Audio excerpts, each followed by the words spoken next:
અહીં આપણે આ વિડીયોમાં 2 થી વધારે વીજભારો માટે કુલમ્બનો નિયમ અને વિદ્યુત ક્ષેત્ર વિશે અભ્યાસ કરીશું અને એ માહિતી આધારિત દાખલાઓ ગણીશું તેમજ સ્વપ્રયત્ન માટે પણ દાખલાઓ અહીંયા આપેલા છે. તો શરૂ કરીએ આપણે અહીંયા ટોપિક 2 થી વધારે વીજભારોના તંત્ર માટે કુલમ્બનો નિયમ. એટલે તંત્રમાં 2 થી વધારે વીજભારો હોય તો કોઈ વીજભાર પર બળ કેવી રીતે શોધી શકાય એ માટે અહીંયા નિયમ છે. તો સદિશો માટે સંપાતપણાનો સિદ્ધાંત વપરાતો હોય છે. તંત્રમાં કોઈ એક વીજભાર પર લાગતું કુલમ્બ બળ એ બાકીના વીજભારોના લીધે લાગતા આ વીજભાર પર સ્વતંત્ર કુલમ્બ બળના સદિશ સરવાળા જેટલું હોય છે. એટલે એવું કહેવા માંગે છે કે તંત્રમાં Q1 થી Qn વીજભારો હોય અને એમાંથી કોઈ એક વીજભાર પર જો બળ શોધવાનું હોય તો બાકી રહેલા વીજભારના લીધે એના પર સ્વતંત્ર બળ લાગશે અને એ સ્વતંત્ર બળોનો સરવાળો એ સંપાતપણાનો સિદ્ધાંત કહેવાશે. મતલબ કે સદિશોનો સરવાળો એક પ્રકારે સંપાતપણાનો સિદ્ધાંત પણ કહી શકાય. અહીંયા આકૃતિમાં દર્શાવેલ છે. ધારો કે આ Q1 વીજભાર છે અને Q2 Q3 બાકીના વીજભારો છે તંત્રના Qn સુધી. ધારો કે આપણે Q1 પર બળ શોધવું છે બાકીના વીજભારોના લીધે. તો માની લો કે Q1 અને Q2 વચ્ચે અપાકર્ષણ બળ લાગે છે તો F12 સદિશ આ રીતે દર્શાવી શકાય આકૃતિ મુજબ. મતલબ કે Q1 પર બળ શોધવાનું છે તો Q1 પર કઈ દિશામાં બળ લાગશે આકર્ષણ કે અપાકર્ષણથી એ દર્શાવતો સદિશ દોરવો પડે. એટલે Q2 અને Q1 એમાં Q1 પર F12 એક પર લાગતું બળ 2 ના લીધે, એવી જ રીતે Q1 અને Q3 જો અપાકર્ષણ થતું હોય તો Q1 પર F13 દિશામાં બળ લાગે. Q1 અને Q4 વચ્ચે જો અપાકર્ષણ થતું હોય તો F14 પ્રમાણે બળ લાગે અપાકર્ષણ બળ. એવી રીતે n મો વીજભાર હોય તો Q1 અને Qn ત્યાં બળ હાજર હશે F1n અપાકર્ષણ. જો આકર્ષણ હોય તો લાલ કલરના જે એરો છે એની દિશા બદલાઈ જાય આ રીતે થઈ જશે. મતલબ કે આકર્ષણ દર્શાવતા એરો થઈ જશે. બરાબર. તો અહીંયા એક અપાકર્ષણ માટે Q1 પર લાગતા બળોના સદિશ બતાવેલા છે. હવે શું છે આ Q1 પર પરિણામી બળ કેટલું? તો આ જે સ્વતંત્ર બળ સદિશો છે એમનો સદિશ સરવાળો એ Q1 પર પરિણામી બળ આપે, જેને સંપાતપણના સિદ્ધાંત અનુસાર પરિણામી બળ શોધ્યું કહી શકાય. તો અહીંયા જોઈ શકીએ આપણે લખેલું છે કે આકૃતિમાં દર્શાવ્યા મુજબ વીજભાર Q1 ગણી લઈએ, એના પર તંત્રમાં રહેલા Q2 Q3 એટલે Q1 સિવાયના વીજભારો Q2 Q3 Qn વીજભારના લીધે લાગતું કુલમ્બ બળ. તો જે સદિશ સરવાળો છે એક પર લાગતું બળ તે બરાબર એક પર લાગતું બળ 2 ના લીધે, એક પર લાગતું બળ 3 ના લીધે, તેવી જ રીતે એક પર લાગતું બળ n ના લીધે. આ સ્વતંત્ર બળોનો સદિશ સરવાળો, જે સદિશ સરવાળો કરીએ છીએ એને જ સંપાતપણાનો સિદ્ધાંત કહેવામાં આવે છે. અને પરિણામી બળ સદિશ આપણને મળશે એના ઉપર. તો અહીંયા F12 સદિશને શું કહેવાશે? તો Q1 અને Q2 વચ્ચે લાગતું કુલમ્બ બળ, એને અહીંયા સદિશ સ્વરૂપે લખેલું છે. જેમાં R12 જે છે સદિશ કેપ R12 એકમ સદિશ એને આપણે આ રીતે લખી શકીએ R12 સદિશના છેદમાં તેનું મૂલ્ય. બરાબર છે. અને અહીંયા R12 સદિશ જે છે એને આપણે આ રીતે લખી શકીએ R1 સદિશ માઇનસ R2 સદિશ. સદિશ સ્વરૂપે જ્યારે સૂત્ર વપરાતું હોય ત્યારે વીજભારોની નિશાની સહિત લેવામાં આવતા હોય, ત્યારે પરિણામી સદિશ જે છે એ યોગ્ય દિશા સાથે આપણને મળશે. તો F1 સદિશ શોધવા માટે આ સ્વતંત્ર જે બધા બળ છે એ શોધવા પડે જેટલા બી વીજભારો તંત્રમાં આપેલા હોય, અને પછી એમનો સદિશ સરવાળો કરવો પડે. તો આ છે એક સંપાતપણાનો સિદ્ધાંત. તમે જોઈ શકો છો અહીંયા F23 F34 આવી બધી જોડ નહીં આવે સરવાળામાં. કેમ? તો જેના પર બળ શોધવાનું છે એ વીજભાર એટલે કે એક એ તો હોવો જ જોઈએ. જો 1 2 1 3 1 4 બરાબર એ બધા હશે, પણ 2 3 3 4 એ F1 માટે નહીં હોય. તો એટલું આપણે ક્લિયર રાખીશું. આગળ જોઈએ તો હવે વિદ્યુત ક્ષેત્રનો મુદ્દો લઈએ, વિદ્યુત ક્ષેત્ર ટોપિક લઈએ, ઇલેક્ટ્રિક ફિલ્ડ. તો ધન વીજભાર અને ઋણ વીજભારની આસપાસ ક્ષેત્ર રેખાઓ હોય છે. એટલે આપણે બિંદુવત વીજભાર ગણી શકીએ સમજવા માટે. બિંદુવત ધન વીજભાર અને ઋણ વીજભારની આસપાસ ક્ષેત્ર રેખાઓ હોય છે. આ ક્ષેત્ર રેખાઓના વિસ્તારમાં વીજભારોને એકબીજાની નજીક મૂકતા તેમની વચ્ચે આકર્ષણ કે અપાકર્ષણ બળ લાગે છે. એટલે વીજભારો વચ્ચે જેટલા વિસ્તારમાં આકર્ષણ કે અપાકર્ષણ બળ હાજર હોય એટલા વિસ્તારમાં આ વિદ્યુત ભાર જે છે એ વિદ્યુત ભાર પોતાની વિદ્યુત ક્ષેત્ર રેખાઓ ધરાવે છે એવું આપણે કહી શકીએ. જેટલા વિસ્તારમાં વિદ્યુત બળ લાગતું હોય છે તે વિસ્તારમાં વિદ્યુત ભાર પોતાની વિદ્યુત ક્ષેત્ર રેખાઓ ધરાવે છે તેમ કહી શકાય. અહીંયા કંઈક લાક્ષણિકતા આપેલી છે. ધન વીજભારની વિદ્યુત ક્ષેત્ર રેખાઓ ત્રિજ્યાવર્તી એટલે બિંદુવત વીજભાર આપણું ટાઇટલ રહેશે. બિંદુવત ધન વીજભારની વિદ્યુત ક્ષેત્ર રેખાઓ ત્રિજ્યાવર્તી બહારની તરફ અને ઋણ વીજભારની વિદ્યુત ક્ષેત્ર રેખાઓ ત્રિજ્યાવર્તી અંદરની તરફ હોય છે. એટલે અહીંયા આકૃતિમાં આપણને દેખાય જ છે કે આ ધન વીજભાર છે તો એની વિદ્યુત ક્ષેત્ર રેખાઓ આમ લંબ રૂપે વીજભારમાંથી બહારની તરફ અને ઋણ વીજભાર હોય એની વિદ્યુત ક્ષેત્ર રેખાઓ ત્રિજ્યાવર્તી અંદરની તરફ હોય છે. વિશેષ બીજું વિચારીએ તો આ વિદ્યુત ક્ષેત્ર રેખાઓ જે છે એ બંધ ગાળો રચતી નથી. મતલબ કે સ્વતંત્ર વીજભાર આ રીતે પાછો એની વિદ્યુત ક્ષેત્ર રેખાઓ સમાવતો નથી. બરાબર છે. એટલે ત્રિજ્યાવર્તી બહારની તરફ હોય તો એ બહારની તરફ જ રહેશે. એ વળીને પાછી એ જ વીજભારમાં નહીં આવે વિદ્યુત ક્ષેત્ર રેખાઓ. અને બીજો એક મુદ્દો જોઈએ તો આ બિંદુવત વીજભારના લીધે જે વિદ્યુત ક્ષેત્ર રેખાઓ ઉત્પન્ન થાય છે જેના લીધે વિદ્યુત ક્ષેત્ર ઉત્પન્ન થાય તો આ વિસ્તારમાં વિદ્યુત ક્ષેત્ર અસમાન વિદ્યુત ક્ષેત્ર ગણાશે. કેમ કે સમાન વિદ્યુત ક્ષેત્ર હોય તો વિદ્યુત ક્ષેત્ર રેખાઓ સરખા અંતરે અને સમાંતર હોય તો આ એક સમાન વિદ્યુત ક્ષેત્ર કહેવાશે. જ્યારે બિંદુવત વીજભારનું વિદ્યુત ક્ષેત્ર અસમાન વિદ્યુત ક્ષેત્ર રચે છે.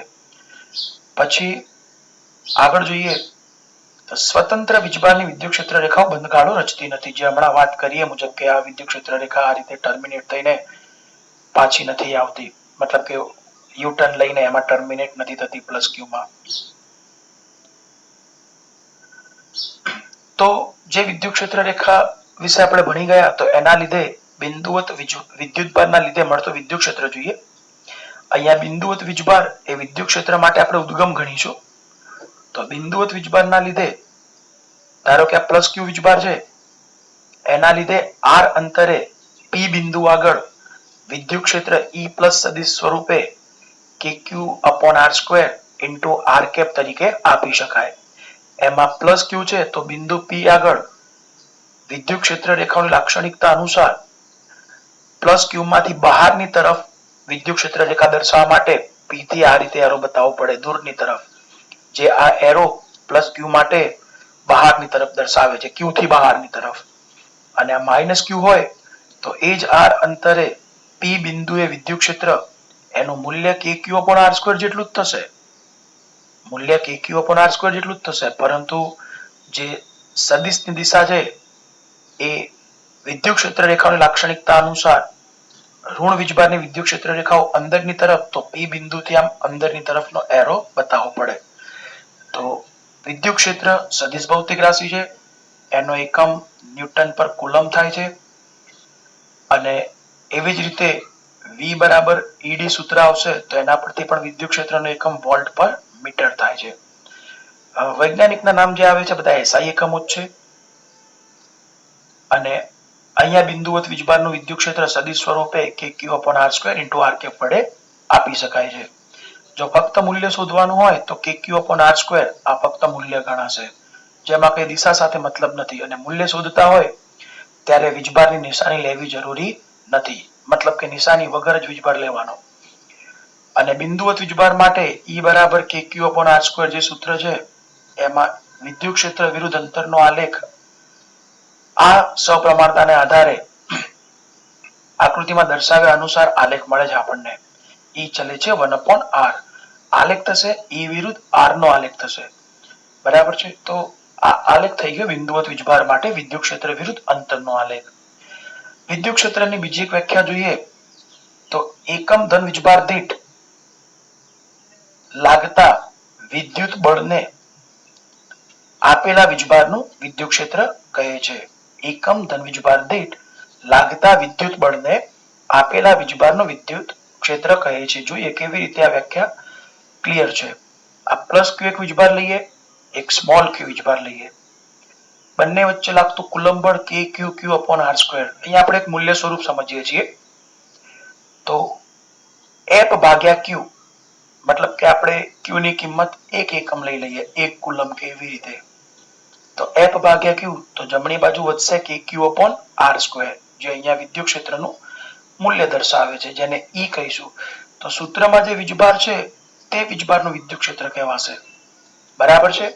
અને એકમ ધન વીજભાર કોણ છે? તો આ સ્મોલ ક્યુ જે આપણે લીધો છે તે. અને જેને આપણે એકમ ધન વીજભાર ધારીએ છીએ એને પરીક્ષણ વીજભાર પણ આપણે કહી શકાય. અને પરીક્ષણ વીજભારનું મૂલ્ય 1.6 ગુણ્યા 10 ની માઇનસ 19 ઘાત કુલમ જેટલું લઈ શકાય. તો F બરાબર QE એના મતલબ કે આ F ભાગ્યા Q તે બરાબર E છે. તો F બરાબર QE આ સૂત્ર પણ દાખલા ગણવા માટે ઉપયોગી છે. આને એવું કહી શકાય કે E જેટલા વિદ્યુત ક્ષેત્રમાં સ્મોલ q વીજભારને મૂકીએ તો તેના પર વિદ્યુત બળ લાગશે. જો સદિશ સ્વરૂપે દર્શાવીએ તો F સદિશ તે બરાબર QE સદિશ. એનો મતલબ એવો થયો કે વીજભાર જો સદિશ સ્વરૂપે આપણે આ સૂત્રનો ઉપયોગ કરવો હોય તો વીજભારની નિશાની સહિત લેવાનો. ઇલેક્ટ્રોન હોય તો માઇનસ ઈ સદિશ આ F સદિશ. તો ઇલેક્ટ્રોન માટે એવું કહેવા માંગે છે કે જે ઇલેક્ટ્રોન પર બળ લાગશે વિદ્યુત ક્ષેત્રમાં એ વિદ્યુત ક્ષેત્રની વિરુદ્ધ દિશામાં લાગશે. અને પ્રોટોન હોય તો પ્લસ ઈ મૂકીએ તો પ્રોટોન પર લાગતું વિદ્યુત બળ વિદ્યુત ક્ષેત્રની દિશામાં જ લાગશે. બરાબર છે. તો એના આધારે ખૂણો પણ પૂછાતો હોય છે બળ અને વિદ્યુત ક્ષેત્ર વચ્ચેનો, જે તે આપેલા ધન કે ઋણ વીજભાર માટે. તો ટોપિકમાં આગળ વધીએ. તો જે ટોપિક અહીંયા પૂરા થયા એના આધારે આપણા જોડે અહીંયા કંઈક પ્રશ્નો છે. તો ચલો પ્રશ્નોને સોલ્વ કરીએ. આકૃતિમાં દર્શાવેલા ત્રિકોણના શિરોબિંદુ બી પર મૂકેલા વીજભાર પર લાગતું પરિણામી બળ જણાવો. એટલે અહીંયા વીજભારો છે તો આપણે વિદ્યુત બળ શોધવાનું છે. તો જેના પર બળ શોધવાનું હોય એ પરીક્ષણ વીજભાર થશે અને બાકીના ઉદ્ગમ વીજભારો કહેવાશે. એટલે જે પરીક્ષણ વીજભાર હોય એના પર જ આપણે બળ સદિશો બતાવવાના, આકર્ષણ કે અપાકર્ષણના. તો એ અને બી શિરોબિંદુ પર મૂકેલા પ્લસ ક્યુ અને માઇનસ ક્યુ વીજભારની વાત કરીએ તો એ બે વચ્ચે આકર્ષણ થશે. તો માઇનસ ક્યુ જે વીજભાર છે પરીક્ષણ વીજભાર એ પ્લસ ક્યુ તરફ જવાનો ગુણધર્મ ધરાવશે, એટલે બળ લાગવાથી. એને આપણે F1 નામ આપી દઈએ. તો F1 બળ લઈ શકીએ આપણે kq square upon R square. તમે જોઈ શકો છો અમે મૂલ્ય જ લખ્યું છે એટલે વીજભારની નિશાની નહીં લઈએ. અને જે નિશાનીઓ હતી વીજભારની એના આધારે બળ સદિશ દોરાઈ ગયો છે અહીંયા. બરાબર છે. F1 ની દિશા આપણે દોરી છે અહીંયા F1 કરીને. માઇનસ ક્યુ અને માઇનસ ક્યુ બી અને સી શિરોબિંદુ પર જે આ માઇનસ ક્યુ બે વીજભારો છે વચ્ચે અપાકર્ષણ થશે. તો જે પરીક્ષણ વીજભાર છે એ દૂર જવાનો ગુણધર્મ ધરાવશે અપાકર્ષણ બળના લીધે. તો AF2 મૂલ્ય પણ એ આર સ્ક્વેર તરીકે આપણે અંતર લઈ લઈએ L સ્ક્વેર, અને F2 તરીકે આ બે વીજભારો વચ્ચેનું અંતર L છે તો KQ square upon L square. હવે જે શિરોબિંદુ બી પર મૂકેલો વીજભાર છે એના પર તો બે બળ હાજર છે. તો બંને બળ જે છે એ આપણે જોઈ શકીએ છીએ કે એક F1 આ રીતે છે અને F2 આ રીતે છે. તો આપણે તો એક પરિણામી બળ શોધવાનું છે. તો અહીંયા બે બળ હાજર છે. તો હવે આ સમબાજુ ત્રિકોણના લીધે આપણે જો આ મૂલ્ય જોવા જઈએ ખૂણાનું તો કેટલું થશે 180 ડિગ્રી. એમાંથી સમબાજુ ત્રિકોણનો ખૂણો 60 ડિગ્રી માઇનસ કરીએ તો F1 અને F2 સદિશ વચ્ચે કેટલો ખૂણો દેખાશે? 120 ડિગ્રી ખૂણો દેખાશે. તો સદિશની લાક્ષણિકતા મુજબ બે સદિશોના મૂલ્યો અને તેની વચ્ચે ખૂણો આપેલો હોય તો પરિણામી બળ અથવા પરિણામી સદિશ તે બરાબર F1 સદિશ એટલે F1 સ્ક્વેર વત્તા F2 સ્ક્વેર વત્તા 2F1 F2 cos થીટા સૂત્ર મુજબ પરિણામી સદિશ શોધી શકાય. તો અહીંયા F1 અને F2 આપણા માટે સમાન મૂલ્યના જ છે. તો એ બંને માટે આપણે F કોમન ધારીએ, પછી F ની કિંમત KQ square upon L square મૂકી દઈશું. તો F square plus F square plus 2f², અને બે સદિશો વચ્ચેનો ખૂણો 120 ડિગ્રી આપેલો છે, cos 120 ડિગ્રી. cos 120 ડિગ્રીની કિંમત યાદ રાખીશું આપણે -1/2. અને એ જ મુજબ આગળ વધીએ તો f² + f² તો 2f², અને cos 120 -1/2 મૂકીએ. અહીંયા બે કટ કરીશું, આ માઇનસ અહીંયા પ્લસ છે ત્યાં માઇનસ કરી દઈશું. 2f² - f² થશે વર્ગમૂળમાં,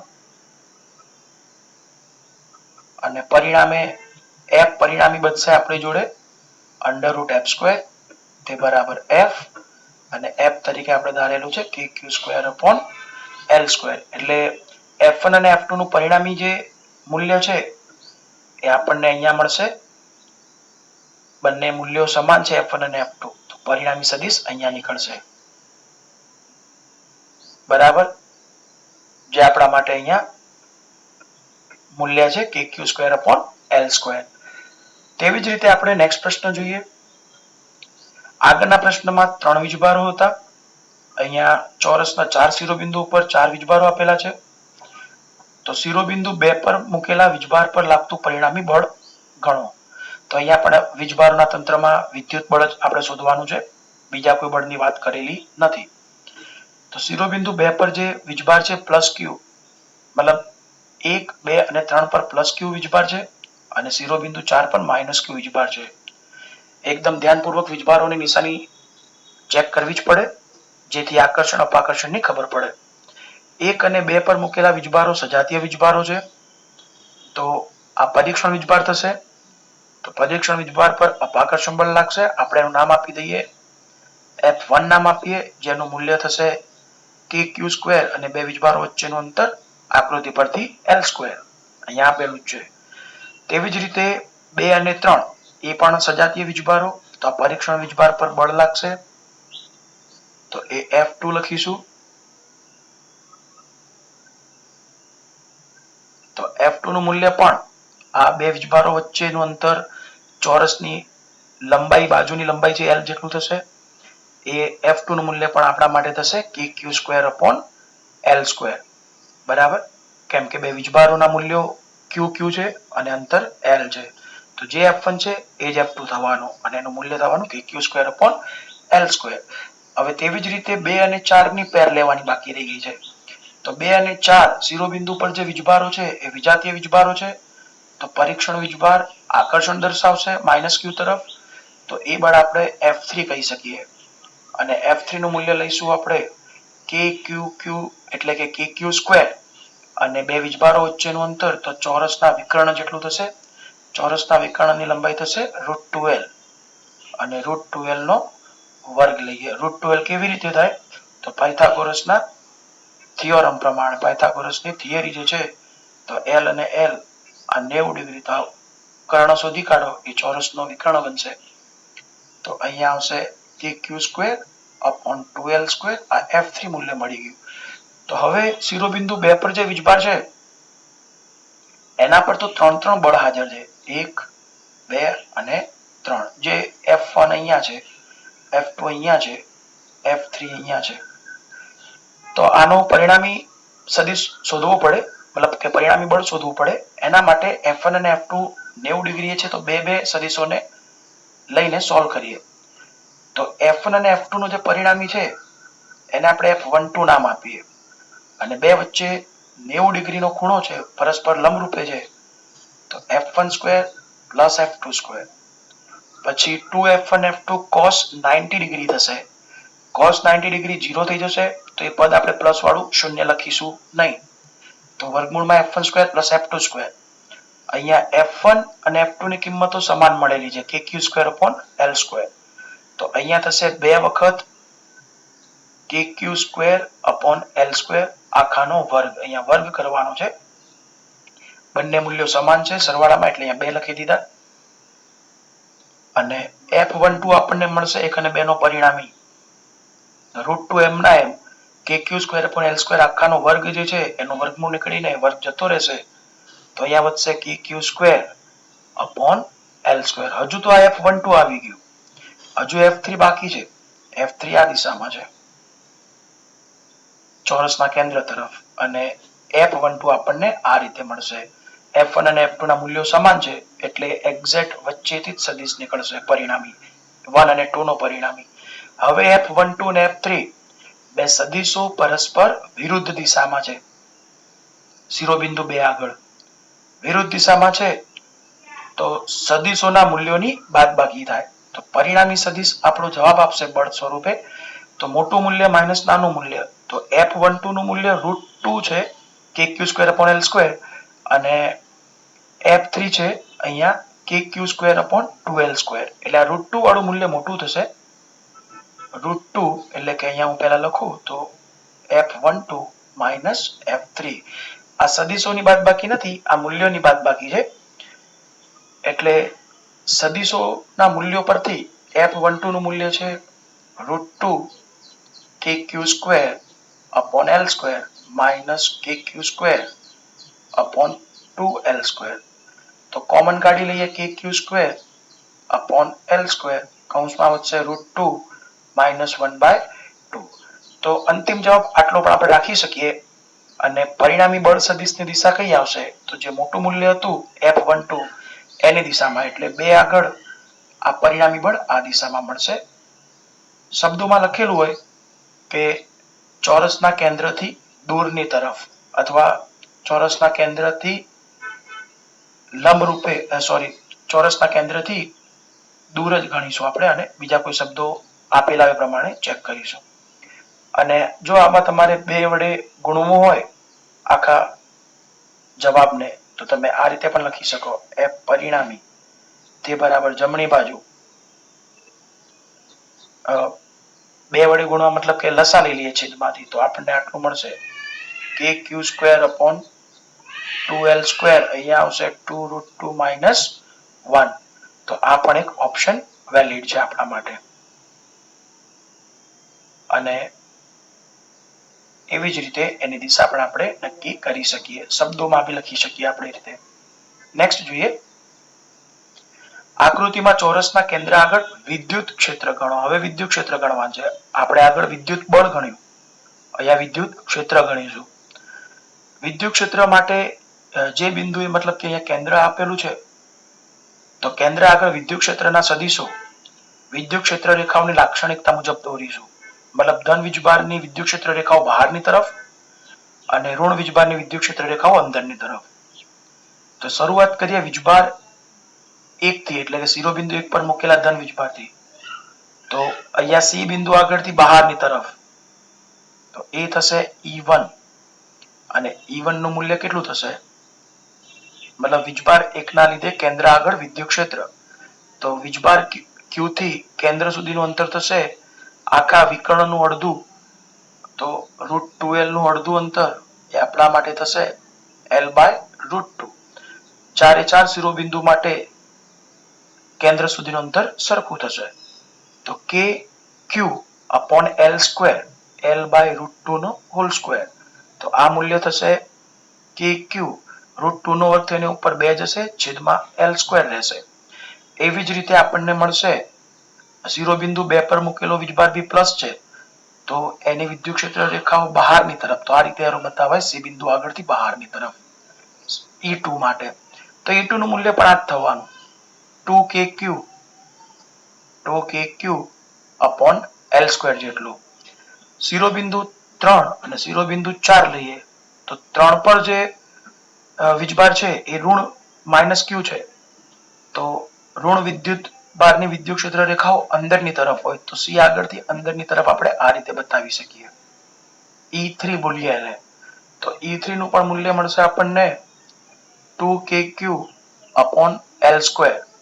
અને તેવી જ રીતે શિરોબિંદુ 4 પર મૂકેલો -q વીજભાર, એની વિદ્યુત ક્ષેત્ર રેખાઓ અંદરની તરફ E4 લઈએ, તો E4 નું મૂલ્ય પણ 2kq/L² થશે. તો બિંદુ C આગળ તો 4 સદિશો છે, એનો પણ આપણે પરિણામી જોઈશું. તો અહીંયા E1 અને E3 C બિંદુ આગળ એક જ દિશામાં છે. જુઓ, E1 અને E3 એક જ દિશામાં છે. એવી જ રીતે E2 અને E4 એ પણ એક જ દિશામાં છે. તો અહીંયા C બિંદુ આગળ E1 અને E3 સદિશો એક જ દિશામાં હોય તો મૂલ્યોનો સરવાળો થાય. તો E13 નો પરિણામી જપ કેટલો આવશે? સરવાળા જેટલો મૂલ્યોનો સરવાળો થશે. તો બંને મૂલ્યો E1 અને E3 સમાન જ છે. તો 2 વખત 2kq/L² લખાશે અને 2 ગુણ્યા 2 ભેગા કરી દઈશું તો 4kq/L² લખાશે. તેવી જ રીતે આપણને 2 અને 4 નો પરિણામી મળશે. E24 નામ આપીએ તો E2 + E4 તો આ પણ જવાબ આવશે 4kq/L². હવે હજુ પણ બિંદુ C આગળ બે સદિશો હાજર છે. E13 1 અને 3 નો પરિણામી, E24 2 અને 4 નો પરિણામી,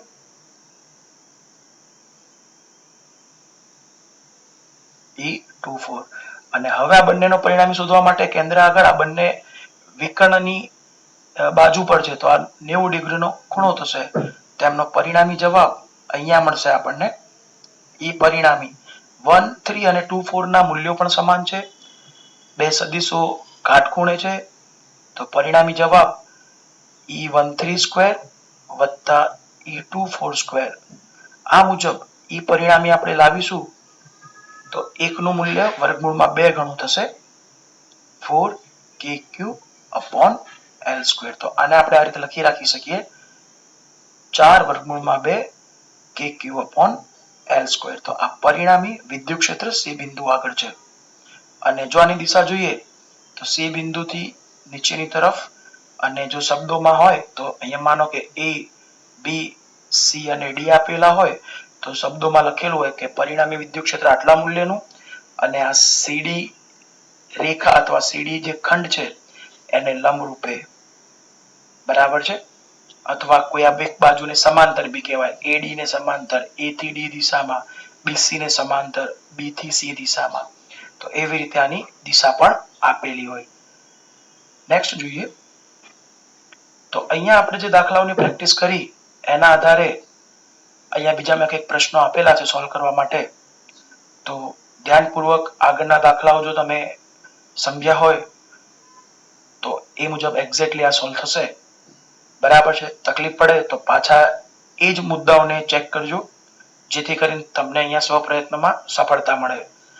આ જે પ્રશ્નો છે એનું સોલ્યુશન આગળ જે ગણેલા દાખલાઓ છે એની કમ્પેરમાં ઝડપથી આવશે જેથી તમારો કોન્ફિડન્સ પણ વધશે. Thank you.